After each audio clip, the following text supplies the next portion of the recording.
han sido las tierras que les fueron despojadas a ellos por las haciendas. Es decir, es una concepción agraria absolutamente reivindicativa, profundamente, vamos a decir, ética, en el sentido de que nos devuelvan lo que nos han quitado. No queremos que nos regalen lo que no nos han quitado, ¿no? Lo interesante, yo creo, va a ser que la revolución, los regímenes emanados de la revolución, hasta el año, digamos, 97, reivindican básicamente una construcción mitológica, que es una revolución que quizá en la realidad no ocurrió. Es una revolución en donde todos los héroes están en un solo panteón, ¿verdad? Independientemente de que entre ellos se mataran entre ellos, ¿no? Están enterrados juntos, etcétera, ¿no? Pero un hecho importante, creo yo también, con esto termino, es que de todas maneras la revolución social de 1910, 1920, si es que existió, de todas maneras sí destruyó a la vieja clase terrateniente. La vieja clase terrateniente se fue al basurero de la historia. Pero también es importante señalar que los zapatistas y Zapata no plantearon lo de tierra y libertad. Ese es un invento que se nos fue dando con el tiempo, ¿verdad? Ni el plan de los Flores Magón, ni el plan de Ayala, ni las adiciones, ni el plan orozquista, etcétera, mucho menos la ley agraria de Villa, que es muy posterior, plantean esta situación que efectivamente es un planteamiento anarquista, ¿no? Aquí hay una situación distinta. Y creo que también habría que señalar que Zapata es de una enorme consistencia ideológica.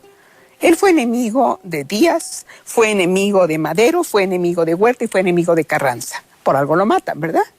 Entonces, el panteón de los héroes al que se refería Antonio, todos de repente son íntimos, ¿verdad?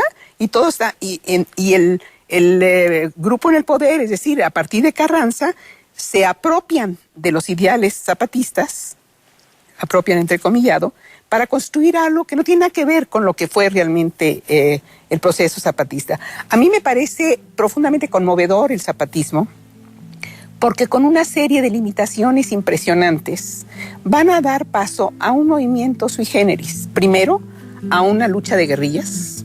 Segundo, a una situación donde eran campesinos a ratos y soldados a ratos. Pero hay que humanizar a este Zapata. Y es un hombre que efectivamente la vio negra y tuvo que acabar, sin duda, asesinado, pero traicionado. Y es interesante también que la traición no se da por parte de su gente, sino que es toda una escaramuza que se organiza desde el Estado, desde el carrancismo. ¿Qué va a pasar con el zapatismo de cara al siglo XXI? Hablo no del zapatismo historiográfico, que yo creo que eso no perderá de vista, sino este otro zapatismo vivo, que es este zapatismo mitológico, el que estamos inventándonos todo el tiempo. ¿Qué crees que vaya a pasar, Eugenia? Bueno, como soy historiador y no pitoniza, ¿verdad? Bueno. Creo que básicamente lo que va a suceder es que el imaginario popular sobre el zapatismo se va a seguir nutriendo. Creo que en esencia por las faltas, por las carencias, por el fracaso del campo mexicano, por el abandono a la problemática campesina. Y entonces es una manera, como decía Antonio, de mitológica, de reconsiderar o de reubicarse en un plano atemporal, ¿sí? Sabemos que repartieron, creo que varios pisos del territorio nacional. Luego también sabemos que los zapatistas, los originales, no querían ciertas tierras y tenían toda la razón, y a otros les tocaron tierras que no sirvieron nunca para la agricultura. Entonces yo creo que lo que tenemos que hacer es revalorar históricamente, reinterpretar el zapatismo en su realidad, en su contexto, y me voy a atrever a decir humanizarlo.